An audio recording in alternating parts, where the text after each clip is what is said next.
Velocidade terminal em queda livre. Para a seguinte modelagem, viso determinar a velocidade terminal de um objeto em queda livre. Para tanto, visando facilitar a compreensão, poderemos imaginar um paraquedista que salta de um avião. Nesse caso, conforme sua queda, sua velocidade aumenta, porém nós também precisamos determinar a sua relação com a resistência do ar, que consequentemente irá crescer. Em certo ponto, em certa velocidade, a resistência do ar se igualará à força gravitacional. Assim, nós iremos observar a sua velocidade terminal. Para tanto, foram feitas as seguintes considerações. Primeiro, acerca da velocidade gravitacional, onde que a mesma é constante em módulo próximo à superfície da Terra e atua no sentido vertical para baixo, sendo determinada por massa vezes gravidade, onde que no nosso exemplo considerei a massa da pessoa mais o equipamento equivalente a 70 kg e a gravidade 9,81 metros por segundo ao quadrado. Também precisamos considerar a força da resistência do ar, ou seja, de arasto, onde que no nosso caso para fluxo turbulento, mas não supersônico, nós poderemos considerar que a força do arasto é aproximadamente proporcional ao quadrado da velocidade, ou seja, b vezes a velocidade ao quadrado, sendo esse coeficiente b dependente da forma e da área frontal do corpo, bem como da densidade e viscosidade do ar. Para o cálculo de b, eu fiz algumas considerações. Primeiro que o coeficiente de arasto é dimensional, considerei um paraquedista na horizontal que dá em torno do valor de 1, ρ, que vai ser a densidade do ar, aproximadamente 1,2 kg por metro cúbico ao nível do mar, e A é a área da seção transversal do corpo, ou seja, eu fiz uma aproximação em torno de 0,7 metros quadrados para nossa modelagem. Por quê? Porque primeiro que eu carece um pouco de informações, e a partir disso eu vi esse vídeo aqui que faz o cálculo e fiz algumas aproximações para nós termos uma média.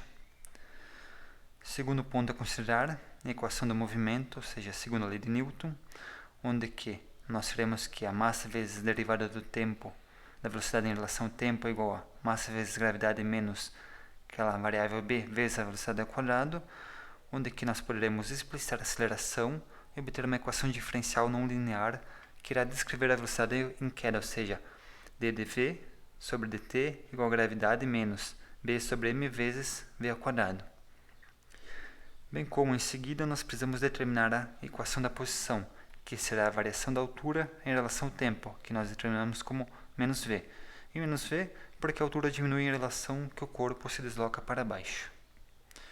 Também estou considerando a velocidade terminal, onde que vai ser o momento que o corpo atinge um estado estacionário, ou seja, a aceleração nula, quando as forças se igualam, ou seja, massa vezes gravidade igual a variável b vezes a velocidade ao quadrado, sendo que nós podemos organizar a fórmula e nós obtemos que a velocidade será igual a massa vezes gravidade dividido por b, e nós extraímos aqui sua raiz quadrada. Sendo que para esse caso aqui também tem a referência e um link externo para maior aprofundamento. Com isso, nós iremos analisar o comportamento dinâmico do sistema, ou seja, a velocidade terminal, onde que, substituindo as variáveis, ou seja, a massa de 70 kg vezes a gravidade vezes a variável b, que foi calculada anteriormente, nós obtemos uma variável terminal, uma velocidade terminal de aproximadamente 40,43 metros por segundo, sendo que ela ocorre quando as forças se equilibram. E para o comportamento esperado na simulação, o que nós veremos? Primeiro, uma aceleração inicial rápida, uma desaceleração progressiva e uma estabilização na velocidade terminal. Para tanto, nós iremos observar a relação da altura ao longo do tempo. Nós observamos que aos 1000 metros nós teremos uma curva onde que posteriormente nós teremos um comportamento praticamente linear. E por que linear? Porque se observarmos a velocidade ao longo do tempo, nós veremos que a velocidade terminal é alcançada prontamente logo no início da queda, ou seja, em torno de 10 segundos, nós já teremos nossos 40,43 metros por segundo. Portanto, nós temos tal comportamento linear aqui.